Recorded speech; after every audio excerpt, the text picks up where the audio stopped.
ഞങ്ങളുടെ ശത്രുക്കളിൽ നിന്ന് രക്ഷിക്കാൻ പിതാവിനെയും പുത്രനെയും പരിശുദ്ധാത്മാവിനെയും നാമത്തിൽ ആമേൻ.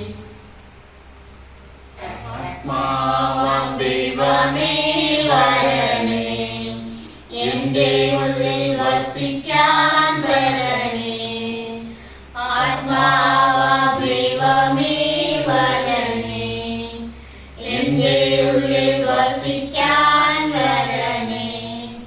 ദാഹിച്ചു നിന്നെ ഞാൻ തേടുന്നു, സ്വർഗം തുറന്നിറങ്ങി നീ വരണേ. ദാഹിച്ചു നിന്നെ ഞാൻ തേടുന്നു, സ്വർഗം തുറന്നിറങ്ങി നീ വരണേ. ആത്മാവാം ദൈവമേ വരണേ, എന്റെ ഉള്ളിൽ വസിക്കാൻ വരണേ. ആത്മാവാം ദൈവമേ വരണേ, എന്റെ ഉള്ളിൽ വസിക്കാൻ വരണേ.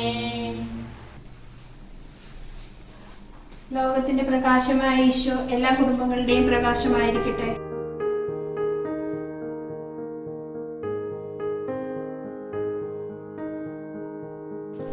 ഈശോയ്ക്ക് സ്തുതിയായിരിക്കട്ടെ.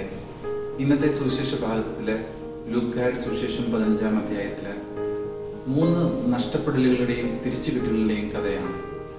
അതില് ഈ ഉപമ ശ്രമിക്കാനായിട്ട് വന്നിരിക്കുന്നവരോ ചുങ്കക്കാരും പാപികളും അവര് സന്തോഷത്തോടെ ഇത് കേൾക്കാനായിട്ട് വരുന്നു. എന്നാൽ പിറുപുറത്തുകൊണ്ട് പരിസയരും നിയമജ്ഞരും ഉണ്ട്. അവരോട് പറയുന്ന ഉപമയിൽ ധൂർത്തപുത്രൻ സ്വന്തം പിതാവിന്റെ അടുത്തുനിന്ന് ഓഹരി വാങ്ങിക്കൊണ്ട് പോവുകയാണ്. യഹൂദ പാരമ്പര്യം അനുസരിച്ച് സ്വന്തം മരണശേഷം മാത്രമാണ് ഇത് എഴുതി വെക്കുക. എന്നാൽ ഇളയ മകന്റെ നിർബന്ധപ്രകാരം സ്വത്ത് കൊടുക്കുന്നു. ആ സ്വത്ത് വാങ്ങിക്കൊണ്ട് ദൂരദേശത്തേക്ക് പോകുന്നു. അവൻ കൂട്ടുകാരോടൊപ്പം ആർത്തുല്ലസിക്കുന്നു. ആ പണം തീരുമ്പോൾ കൂട്ടുകാരെല്ലാം അവനെ ഉപേക്ഷിക്കുന്നു. ആ നാട്ടില് അതിഭയങ്കരമായ ദാരിദ്ര്യം വരുന്നു. എന്നാൽ ആ ദാരിദ്ര്യ സമയത്ത് ഒരു ജോലിക്ക് ചെന്ന് നിൽക്കുമ്പോൾ അവിടെ പന്നിയെ മേയ്ക്കുന്ന ഒരു സ്ഥലത്താണ് ജോലി കിട്ടുന്നത്. അവിടുത്തെ പന്നി കൊടുക്കുന്ന ഭക്ഷണം പോലും അവന് കഴിക്കാൻ കിട്ടുന്നില്ല. അപ്പോഴാണ് തൻ്റെ പിതാവിനെയും പിതൃഭവനത്തെ പറ്റി അവൻ സ്മരിക്കുന്നത്. തിരിച്ചു പോകാൻ സ്നേഹത്തോടെ കാത്തിരിക്കുന്ന ഒരു പിതാവുണ്ടെന്നുള്ള ബോധ്യം അവന് തോന്നുന്നു. തിരിച്ച് അവൻ പിതാവിൻ്റെ അടുക്കിലേക്ക് ചെല്ലുന്നു. ഇവിടെ പിതാവിൻ്റെ അടുക്കിലേക്ക് ചെല്ലുമ്പോൾ പിതാവ് അവനെ സ്വീകരിക്കുന്നത് യാതൊരു വ്യവസ്ഥകളുമില്ലാതെയാണ്. പ്രിയമക്കളെ, നമ്മുടെ പിതാവും ദൈവവും നമ്മളെ ഇതുപോലെ കാത്തിരിക്കുന്നുണ്ട്. പാപത്തിൽ വീണുപോയ ഓരോ മകനെയും മകളെയും പിതാവ് കാത്തിരിക്കുന്നത് ഇതുപോലെയാണ്. വ്യവസ്ഥകളില്ലാതെ സ്നേഹത്തോടെ സന്തോഷത്തോടെ സമാധാനത്തോടെ. പ്രിയ കുഞ്ഞുങ്ങളെ, നമ്മുടെ പിതാവിനോട്, നമ്മുടെ പിതാവായ ദൈവത്തിനോട് ചേർന്ന് നിൽക്കുമ്പോൾ നമുക്കെല്ലാം കിട്ടും. എന്നാൽ ആ ധൂർത്തപുത്രന് ശാരീരികമായും ആത്മീയമായും കുറെ നഷ്ടങ്ങൾ സംഭവിക്കുന്നു. അവൻ തിരിച്ച് പിതാവിന്റെ അടുക്കിലേക്ക് വരുമ്പോൾ വ്യവസ്ഥകളില്ലാതെ സ്നേഹിക്കുന്ന പിതാവിനെയാണ് കാണാൻ കഴിയുന്നത്. അത്തരത്തിൽ ഒരു ദൈവം നമ്മളെല്ലാം കാത്തിരിപ്പുണ്ട്. നമുക്ക് ആ പിതാവിന്റെ അടുക്കിലേക്ക് ചേർന്ന് നിൽക്കാം. ആത്മീയമായും ശാരീരികമായും അവൻ നമ്മളെ പോറ്റും.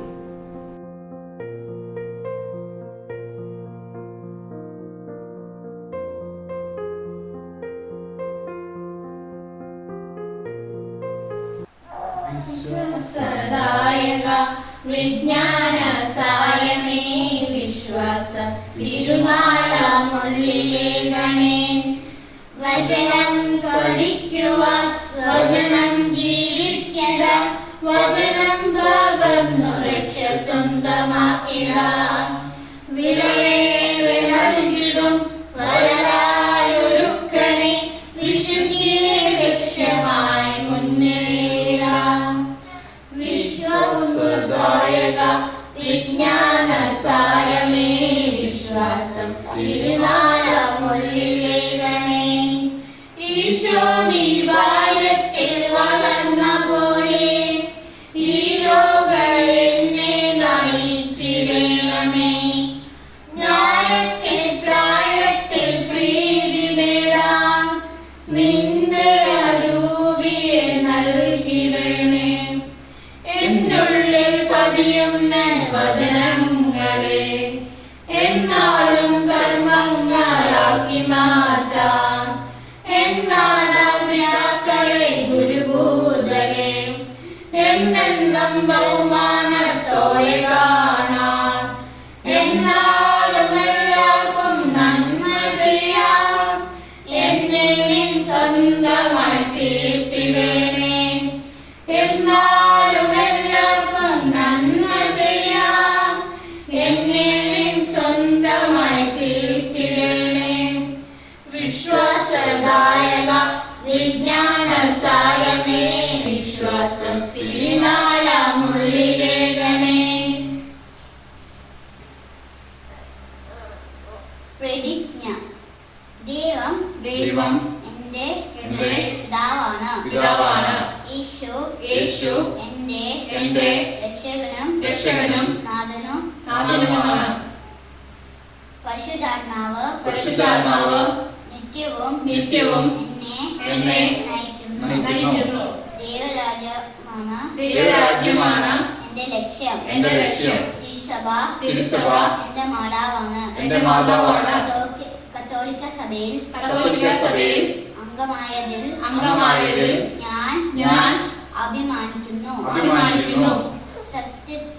സത്യത്തിൽ അടിയൊളിച്ചതും നീതിയിൽ സന്തോഷിക്കുന്നതും സ്നേഹത്തിൽ നിലകൊള്ളുന്നതുമായ ജീവിതം നയിക്കാൻ ഞാൻ ഒരുക്കമാണ്. ഭാരതം എന്റെ ജന്മനാടാണ്. എല്ലാവരും എന്റെ സഹോദരി സഹോദരന്മാരാണ്.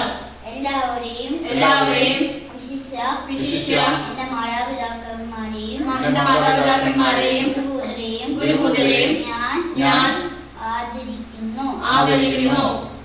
സഭയോടൊത്ത് നാടിനു വേണ്ടി ഞാൻ സേവനം ചെയ്യും. വിശ്വാസത്തിനു വേണ്ടി ജീവൻ ത്യജിക്കാനും ഞാൻ തയ്യാറാണ്.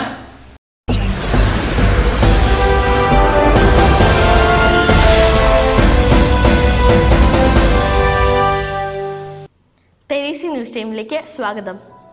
സഭയുടെ സുവിശേഷവൽക്കരണ ദൗത്യത്തിൽ ഇടവകകളെ ഫലപ്രദമായി ഉപയോഗിക്കുക എന്ന ലക്ഷ്യത്തോടെ വത്തിക്കാൻ വൈദിക കാര്യാലയം പുതിയ രേഖ പുറപ്പെടുവിച്ചു.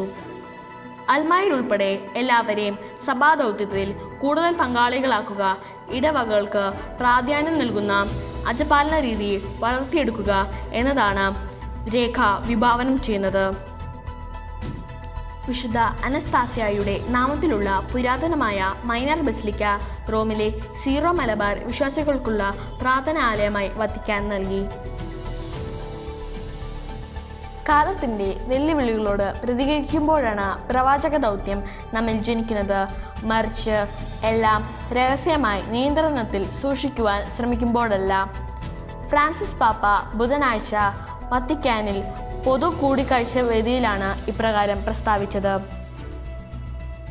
എറണാകുളം അങ്കമാലി അതിരൂപതയിൽ സഹൃദയ സാമറിറ്റൻസ് എന്ന പേരിൽ കോവിഡ് പ്രതിരോധ പ്രവർത്തനങ്ങൾക്കും മൃതദേഹ സംസ്കാരത്തിനുമായി വോളണ്ടിയർ സർവീസ് ആരംഭിച്ചു. വൈദികരും സന്നദ്ധ പ്രവർത്തകരും യുവാക്കളും ചേർന്ന് ഈ ടീം കോവിഡ് പ്രോട്ടോകോൾ പ്രകാരം മൃതദേഹ സംസ്കാരത്തിനും സജീവമായി രംഗത്തുണ്ട്.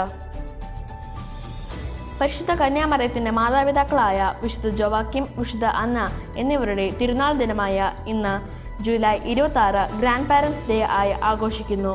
ഞങ്ങളുടെ പ്രിയപ്പെട്ട അപ്പാപ്പന്മാർക്കും അമ്മാമ്മമാർക്കും തിരുനാൾ മംഗളങ്ങൾ. ഭാരതത്തിൻ്റെ ആദ്യ വിശുദ്ധയായ അൽഫോൻസാമയുടെ തിരുനാൾ ജൂലൈ 28. നമ്മുടെ ഇടവകയിൽ വിശുദ്ധ അൽഫോൻസാമയുടെ പേരിലുള്ള ചെലവന്നൂർ കുരിശുപള്ളിയിൽ അന്നേ ദിനം വൈകുന്നേരം 5 മണിക്ക് വിശുദ്ധ ബലി ഉണ്ടായിരിക്കുന്നതാണ്. ഇതിൻ്റെ തത്സമയ സംപ്രേഷണം ഇടവകയുടെ യൂട്യൂബ് ചാനലിൽ നിങ്ങൾക്ക് ലഭ്യമാണ്. തെരേസ്യൻ ന്യൂസ് ടൈമിലെ വാർത്തകൾ അവസാനിച്ചു. വാർത്തകൾ വായിച്ചത് അദ്വൈത് ക്രിസ്ത്യൻജി കുമ്മണ്ണപ്പനമ്പിൽ.